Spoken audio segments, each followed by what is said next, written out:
बहुत बहुत धन्यवाद आपको कि आप सुदूर क्षेत्र में भी जा कर के लोगों के समस्या को सुनते हैं और अपने चैनल के माध्यम से लोगों तक पहुंचाते हैं। आगे जो हो गया है उससे संतुष्टि नहीं है।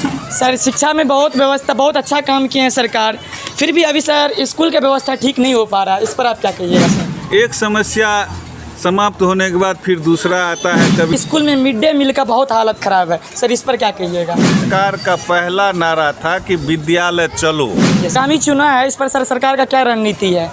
विधायक जी जो कुछ बात बोल रहे थे, मैं उस बातों से संतुष्ट इसलिए नहीं हूँ।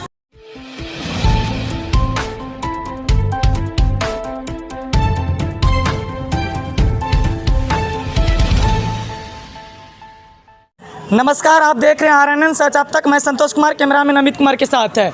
मैं अभी उपस्थित हूँ सुपौल जिला के अंतर्गत किशनपुर प्रखंड के सुखासन पंचायत में। पिपरा विधानसभा के निर्वाचित विधायक जी पधारे हैं हमारे जनता के बीच। सभी गांव ग्रामवासी बैठे हुए हैं, साथ में विधायक जी आए हुए हैं और कहीं न कहीं गाँव का जो समस्या होती है उनको सुनने का काम कर रहे हैं। बहुत बहुत धन्यवाद आपको कि आप सुदूर क्षेत्र में भी जा कर के लोगों के समस्या को सुनते हैं और अपने चैनल के माध्यम से लोगों तक पहुंचाते हैं।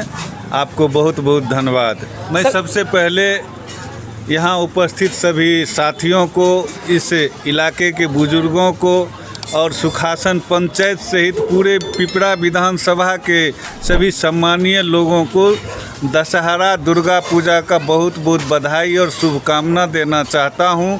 आने वाला चुनाव है सर, इस पर आप जनता से क्या आग्रह करना चाहेंगे? यहाँ पर जनता से भी बहुत सारा परेशानी सुने होंगे, कुछ न कुछ यहाँ तो परेशानी मिली होगी सर, इस पर क्या कहिएगा? देखिए, समाज है और जनता है। जनता की कठिनाई सरकार की कठिनाई है। सरकार के समक्ष यहाँ के कठिनाइयों को ले जाना हम लोगों की जवाबदेही है, जनप्रतिनिधियों की जवाबदेही है। जो भी समस्याएं हम लोगों की नज़र में आती है हम लोग सरकार तक पहुँचाते हैं और सतत क्रिया है उसको हम लोग करते रहते हैं। उसमें जो सरकार के द्वारा सुविधाएं दी जाती है, जो योजनाएं लाई जाती है, हम लोग उस पर निगरानी करके देखभाल करके उसको पूरा करवाते हैं ताकि आम लोगों का समस्या समय पर दूर हो सके। और यह तो पहले हमने बताया कि सतत प्रक्रिया है।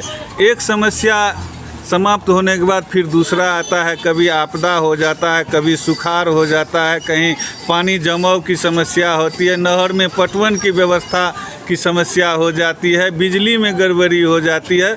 उसको हम लोग दुरुस्त करवाते हैं, नज़र रखते हैं कि जल्द से जल्द सुविधा बहाल हो। यही हम लोगों का काम है, जवाबदेही है।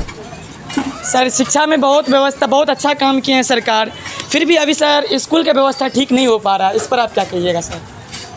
अब एक बात तो हम कहना चाहते हैं कि विद्यालय के बारे में, अगर कुछ दिन पहले के विद्यालय को अगर आप याद करेंगे तो उसमें और आज जो विद्यालय का व्यवस्था हुआ है उसमें बहुत अंतर हुआ है, बहुत सुधार हुआ है। चाहे जिस स्तर से देखिए, भवन के मामले में हो, उसमें किचन शेड का हो, शौचालय निर्माण हो, चाहे दीवारी का मामला हो, शिक्षक की संख्या पर बात हो, सभी जो मूलभूत सुविधा चाहिए विद्यालय को वह सरकार दे रही है। सरकार का सिर्फ एक उद्देश्य है कि शिक्षक समय पर विद्यालय जाए और उनका जो दायित्व है बच्चे को पढ़ाने का उस पर वो ध्यान दे।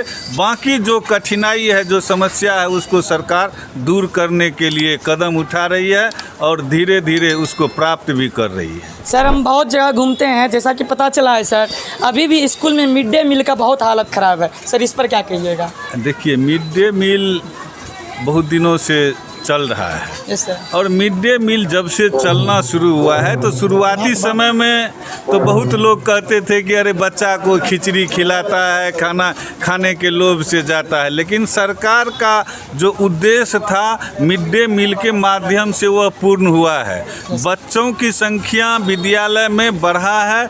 मिड डे मील और उसको जो वस्त्र दिया गया है उससे बच्चों प्रोत्साहन राशि से संख्या बच्चों की बढ़ी है। पहले विद्यालय में पढ़ाई को छोड़ दीजिए, आप ध्यान दीजिएगा तो आपको लगेगा कि सरकार का पहला नारा था कि विद्यालय चलो। Yes sir. बच्चे जो रोड पर घूमते थे, जो बकरी चराने जाते थे, गाय चराने जाते थे, उसको विद्यालय कैसे ले जाना, इस पर काम किया गया और वो सक्सेस हुआ है। बच्चा आज विद्यालय पहुंच रहे हैं और हमारा दावा है कि जो बच्चा 3 महीना विद्यालय चला जाएगा, वो अगर स्लेट पेंसिल नहीं भी पकड़ेगा तो पढ़ना और लिखना वो सीखेगा। सरकार का उद्देश्य यही है। शिक्षा में दिनों दिन बढ़ोतरी हो रही है, सुविधाएं दी जा रही है। इंटर स्तर के पढ़ाई आज पंचायत में शुरू हुआ है। अनेक यूनिवर्सिटी नए खोले जा रहे हैं। मेडिकल के क्षेत्र में भी काम हो रहा है। इंजीनियरिंग के क्षेत्र में भी सभी ज़िले में इंजीनियरिंग कॉलेज की स्थापना की जा रही है। ये सारे सुविधाएं सरकार के द्वारा अभी किया जा रहा है। तो हम समझते हैं कि शिक्षा में बहुत सुधार हुआ है। आने वाला समय जो है हम लोगों के लिए स्वास्थ्य और शिक्षा दोनों प्राथमिकता पर है। उसके लिए अधिक काम करने की सरकार ने योजना बनाई है। सर आगामी चुनाव है, इस पर सर सरकार का क्या रणनीति है?